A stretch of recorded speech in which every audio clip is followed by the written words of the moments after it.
Thanks for stopping by, guys, and welcome back to Scrap Mechanic. Today we're going to have a bit of a special episode today. Today we're going to be looking at the Mbt series of tanks. Now, before I get started, I am going to apologize for a few things. First off, the frame rate is garbage. I've got something like 20 tanks here, so we're sitting around 15 frames. I have made modifications to a number of these tanks to try and help with the frame rate. So not all the tanks are completely accurate to their originals, and despite these modifications, we still have frame rate issues, unfortunately. The third thing is, not all of the MBTs are here. Some of them are prototypes that never really were finished, so they still had their number but were never really used. I'm going to be looking at them as best I can. I can't promise I'm going to look over every single one. If I make some mistakes with the numbers or make some mistakes with how they work or functionality, some of these are really old, so I am going to apologize once again for all of that. So with all that out of the way, let's go ahead and get started by looking at the Mbt Mark 1. Now this, as it's named, is actually the main battle tank.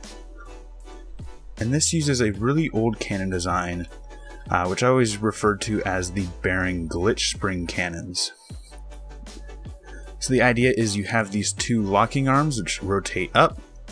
This spring system here starts to extend but is caught by the arms. Then the arms drop, which allows the spring to zoom forward at a very high speed, which would push a rod out the front. This would use the 3x1x1 little blue rods. And this was the first tank. Actually, I don't think this was technically the first vehicle I used to do a battle with. I think that was actually the self-propelled artillery.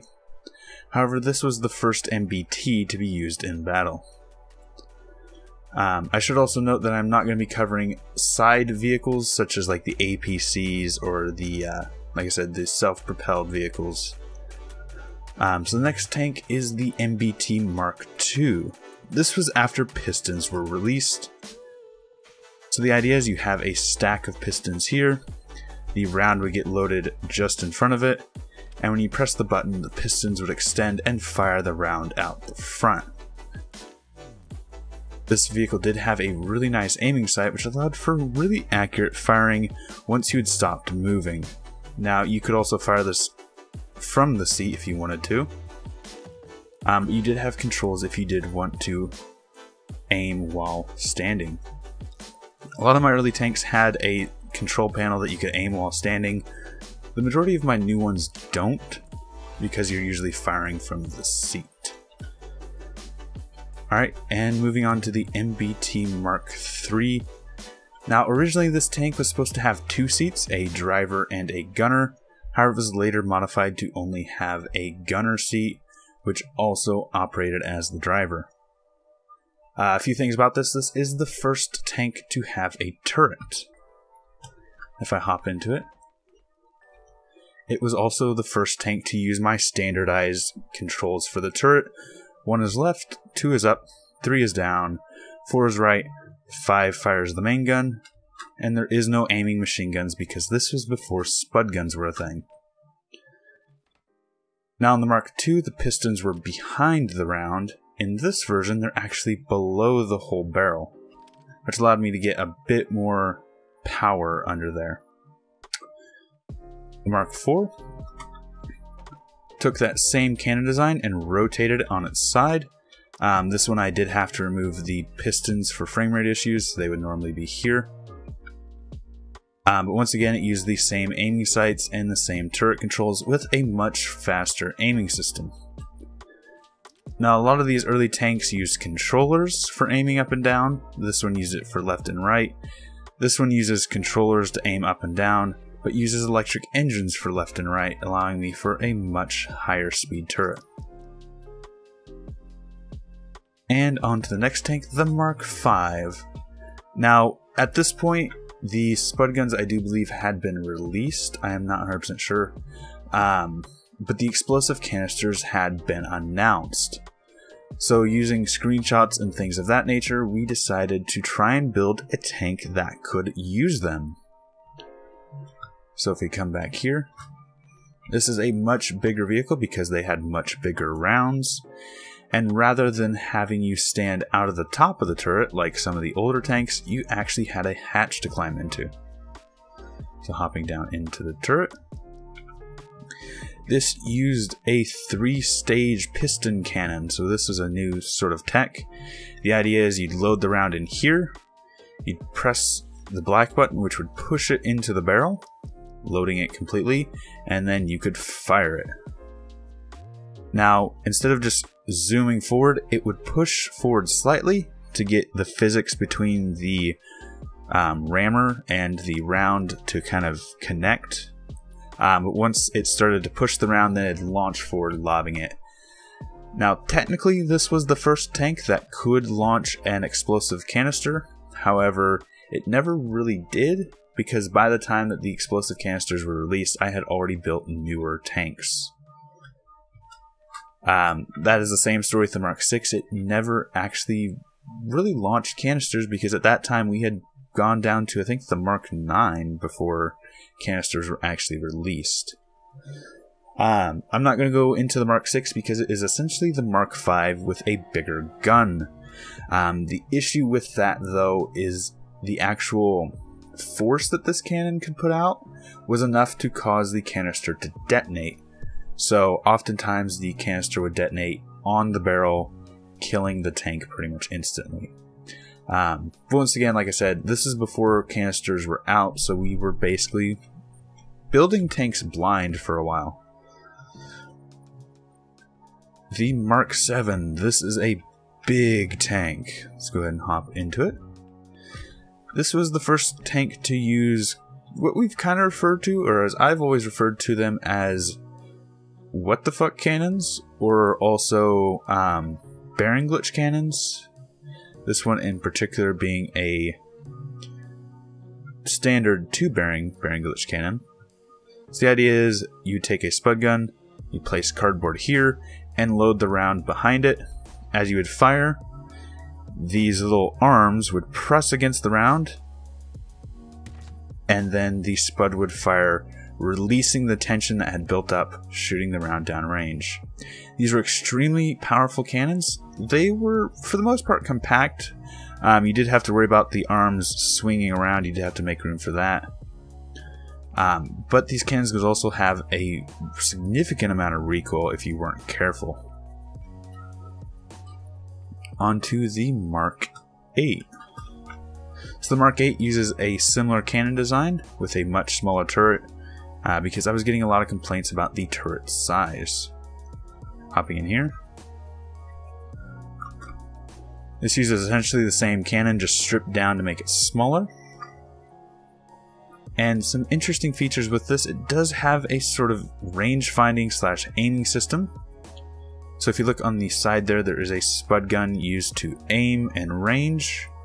The idea being, as you would fire, you could press, I forget the buttons, there they are, to adjust the range of that firing gun. And then based on the color output of the dial, you could come in here and aim the gun according to that color. So there's green, yellow,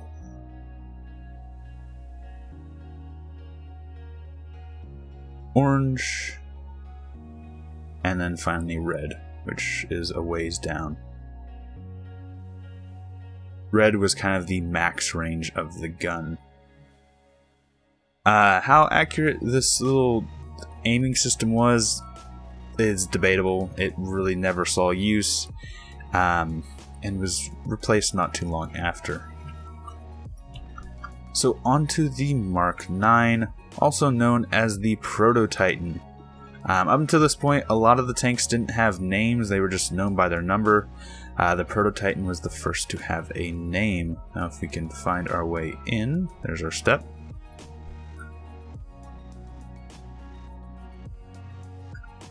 Here we go, let's drop down in. This had a 4-bearing glitch cannon. Essentially the same thing with a lot more power. It also had a recoil spring in it. Because of just how powerful this cannon was, We really needed it. The Mark 8 actually had an issue where the whole turret would spin after firing. The recoil dampener was an attempt to fix that, and it did quite well at its job. Interesting functionality because of that. When you would fire, the whole barrel would recoil. It looked really nice, it was functional, and it did its job at the time. And at this point we had transitioned to the Spud Gun on the barrel aiming system that was used in pretty much all tanks since. And you may also notice almost all of the tanks, actually I think all of the tanks, have had open barrels at this point. The reason for this is because at the time we didn't fully understand the collision physics, and we were playing rather safe than sorry kind of idea, where we would have a lot of room for the canister to fly out of, just so it wouldn't explode on the barrel. Now the reason we still had barrels was to try and block spuds from shooting into the big hole in the front of our tanks. Now transitioning from the Mark 9 to the Mark 13, there is a bit of a gap here because of prototypes and failed designs. This was broken by the momentum update, so we had to rush to try and find a better cannon. I did create the momentum cannon, however it was never used in tanks, because shortly after the momentum cannon was created, we were brought the detach cannons that were used in quite a few tanks, and some people still use them today. I thought there was a step, but there's apparently not on this tank. So let me see if I can... There we go. Now the Mark 13 is one of the tanks known for having a number of variations. This I do believe is the Survivor. It is either the second or third major variation. So in this tank you have a...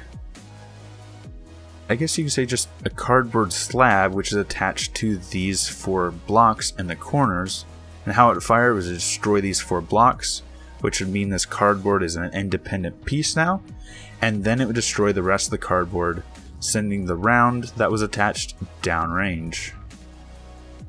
This uses all my standard controls, but now we have an aiming machine gun. And with the power of these cannons, the aiming machine gun was extremely accurate. The Mark 9 was pretty accurate, but this was almost laser accurate sights. Another thing to note, this tank also had a loader and an AA gunner. So he had control of this little machine gun, and he could fire it at planes. There were some later variations of this that actually had the seat that would raise to make it a bit easier to track aerial targets when firing. But this does not have that function. And on to the Mark 16. Once again, another jump in numbers. So the Mark 16 was one of the first really tiny tanks. From the time this tank started, it kind of grew bigger and bigger, and now we're starting to downsize, and this is one of the smallest tanks I've built. So the Mark 16 pretty much takes everything good about the Mark 13 and crams it into a really tiny really tiny tank. There we go. That's the word I was looking for. This version also is the first version to actually use the non-detach cannons. Originally this was built with a detach and was later transitioned to a non-detach. This tank also had a number of variations, mostly were minor changes, but it did have a few. Something else of note, I should say, is you will notice, I forget which tank started it. It might have been the Mark 9 here, but a lot of my tanks have a iron sight on them, and that is something that is kind of carried through the tanks. Originally the 13 had one, but it was removed during a retrofit that I did. The 16 here has it, and then onto the Mark 18. This was, for the most part, just an upgraded version of the 13 over there. So some of the things that changed, not much. So the armor is quite a bit different.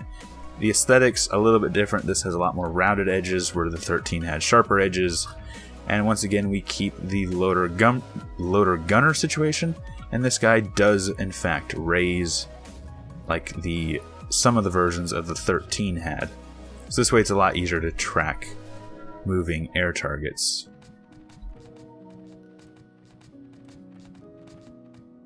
And we can just hop back down and hop out.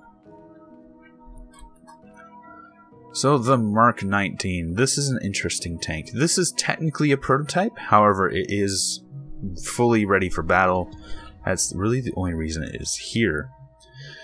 So the interesting thing with the 19 that makes it special is the fact that it can switch the controls between the two roles. Now the driver will always be the driver, however, you can swap the gunner roles. So right now I am gunning the main gun. However, if I press 7, I'm now gunning the machine gun. And this would give the main gun controls to my loader. So maybe that's a bit confusing, but it simply swaps which seat is controlling which gun. And it was just a prototype / testing feature I wanted to try out. It was a really cool concept, but it never really went anywhere, unfortunately. And onto the Mark 20, once again, another prototype style vehicle. This was the first vehicle to have an autoloader. Now this has 8 rounds in a large oscillating turret. And if you look up here, we do have an ammo counter. And with the press of the switch, we get access to the ammo. This was mostly scrapped later on just because of how hard it was to reload, especially in battle. However, the autoloader concept was worked on and improved and used in pretty much every tank since. So the Mark 21 was the first tank to use kind of the standard cannon / autoloader design that a lot of my tanks used, and was also the first to use the standard machine gun emplacements. Now, at this time, we were using a double bearing setup here on both the elevation and rotation to give us some really nice and accurate aiming. So we've transitioned from the controller based to electric engines. The Mark 22 is essentially just an improvement of the 21 to help reduce the frame rate. It also uses the experimental I-beam armor, which, to be honest, its true usefulness is a bit debated, but it does have it. The Mark 23 is a behemoth of a vehicle.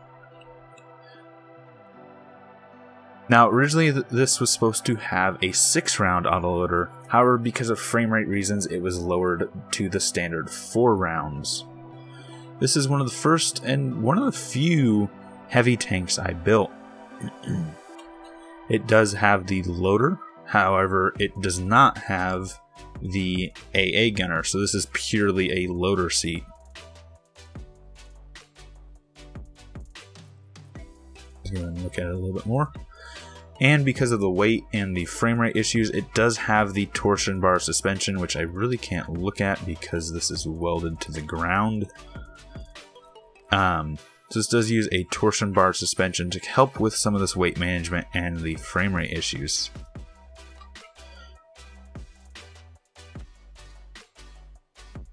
Now on to the, so that's the 21, that's the 22, that's the 23. This is the 27? This is the 27, I do believe. Pretty much no one will remember this because I never really released it or talked about it. This was actually, once again, another prototype MBT. Even though the Wyvern gets all the credit for being the first MBT with a gun stabilization, it's actually the 27. The 25, I do believe it was the 24 and the 25 were both prototyped to have a stabilizer, however they never worked out. The 27 was the first to have a battle-ready functional stabilizer in it. Now this is actually an armored car, but it does have all the features you would need it to. These are not my standard controls. There we go. And this actual turret was ripped out of it and placed in the Wyvern. Both the 27, the 28, and the 29 all share the same basic breach, with some changes to the armor and some of the aesthetics on them really being the only difference. Now onto the 28. This is the tank that a lot of people will recognize. This is the Wyvern.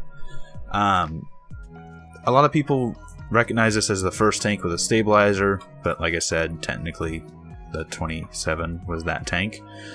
And really solidified the modern idea of the Nbt series.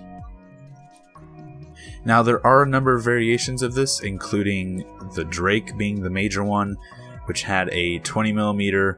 There are some other variations as well, such as the Drago, which is the first to have the ADS on it. It was an experimental ADS, but technically the Wyvern was the first tank to support it, or a Wyvern variant was the first to support it. Next tank we're looking at is the Surge. Here it is. The Surge is essentially a heavy variant of the Wyvern. One of the few heavy tanks I built, and overall not much to speak on this vehicle. It never really saw combat because of the frame rate issues it has. However, for its purpose, it did its job. Onto the Mark 30. Essentially, the Mark 30 was an attempt to make a frame-friendly version of the stabilization system. It basically did this by completely redesigning the stabilizer to be as simplistic as possible, even if it meant it was a little bit bigger in size. Technically it worked, but this never saw combat use, and I'm not sure if really anyone ever used it. It was mostly to help out those who had more potato computers, I guess to say. Another note, this is also an armored car, not actually a tank. However, it does have the Nbt title anyway. And onto the Mark 31. Mark 31, 32, and 33 were all attempts to basically make a smaller or better version of the Wyvern. So the Wyvern itself is relatively big, not the biggest tank, but these were an attempt to make a much smaller version. So there's two variations of the 31. There is the Cobra and the Viper. The Cobra has a 3 tall turret, which is the one we see here. The Viper had a 2 tall turret and some other features.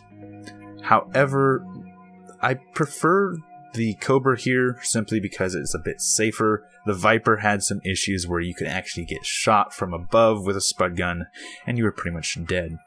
However, this tank does still sport the full 4-round autoloader and stabilizer combo.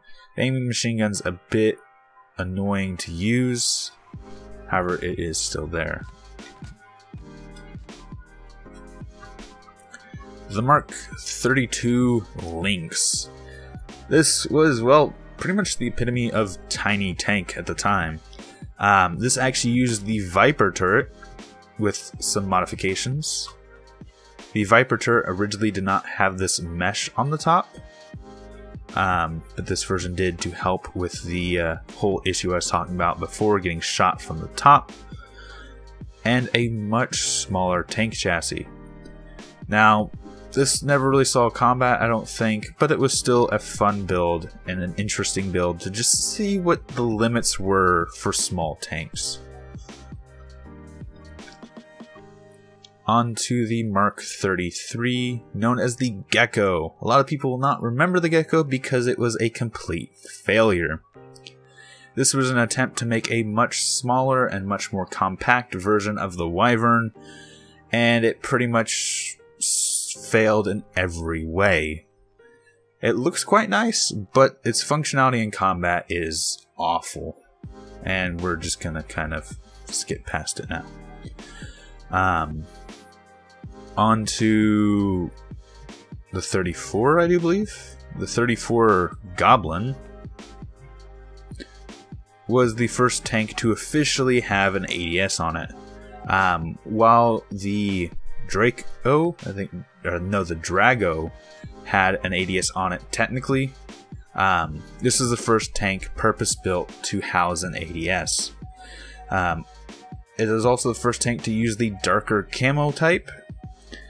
And just a bit of a fun fact, the Goblin name was kind of a poke at just how asymmetric and ugly looking this turret was. And also the dark green camo kind of helped with that naming. But overall it is just a standard 4-round autoloader, gun stabilizer. And really the only special feature it has is that ADS on the side. Now, the Goblin had some frame rate issues in combat, so I tried to fix those with the Chimera. The Chimera is essentially a Goblin with some improvements to the frame rate and a repositioning of the ADS. Once again, it sports the darker camo. I do believe this one, if I fire the guns, that was the main gun I fired, I did not mean to fire that. The red light will also flash. Now, something to note with these two vehicles as well, to help reduce the ADS's recoil, there are some thrusters hidden inside the vehicle. Just a little side note / Easter egg, I guess. And on to the Mark 37. A lot of people will not recognize this tank because, once again, it is a pretty much complete failure. So the concept was, let's take the dual drive system I had recently designed and let's put it onto a tank that's really fast and can climb just about anything. The downside is, the modern cannons can't fire downwards, so having a height advantage is a death sentence. Also, earlier versions of this vehicle had issues with rolling and flipping, and overall it just never really had a niche in combat. And shortly after this, we developed the gas drive system, or we started using the gas drive system, which made this dual drive idea obsolete in battle anyway. And last but certainly not least, the Seraph, or in this case the Seraph 2. Now this is the most recent MBT in the list currently. So some of the features here is this does have the gas drive with the suspension turning. This one also has a gas driven wheel to help with stopping and some of the controlling aspects. This does have an ADS, and it is the first tank to have a grenade launcher purpose built onto it. I guess I should say retrofitted onto it, because technically the Seraph did not start with the grenade launcher, however the Seraph 2 did add one.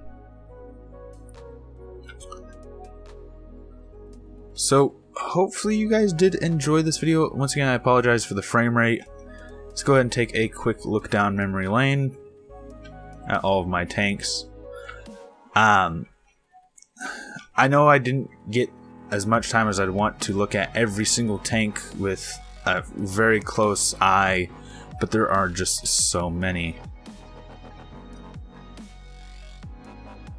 Now, I do kind of want to mention this as well. A lot of people ask me how I build tanks, how I build really good builds, and the best explanation I can give is trial and error, and this is one of the best examples of that. You can see my early tanks, how they looked, and over time I kind of figured out what I needed to do. A lot of it's practice and learning from my mistakes to improve and better the tanks until we get down here to the end with arguably the best tanks in the game, or at least the best vanilla tanks. So unfortunately I am going to have to end the episode here. I am out of time. This video took quite a bit of time to record. So hopefully you guys did enjoy. If you did, please leave a like. If you have suggestions, leave them in the comments down below. Enjoy the channel, enjoy what I'm doing. Please subscribe, it helps out a lot. And right now, shares help the channel the most. So if you do want to help out the channel, please share this episode with a friend. But I'm going to hand it here. Thanks for stopping by, thanks for sticking around, and until next time, Peace.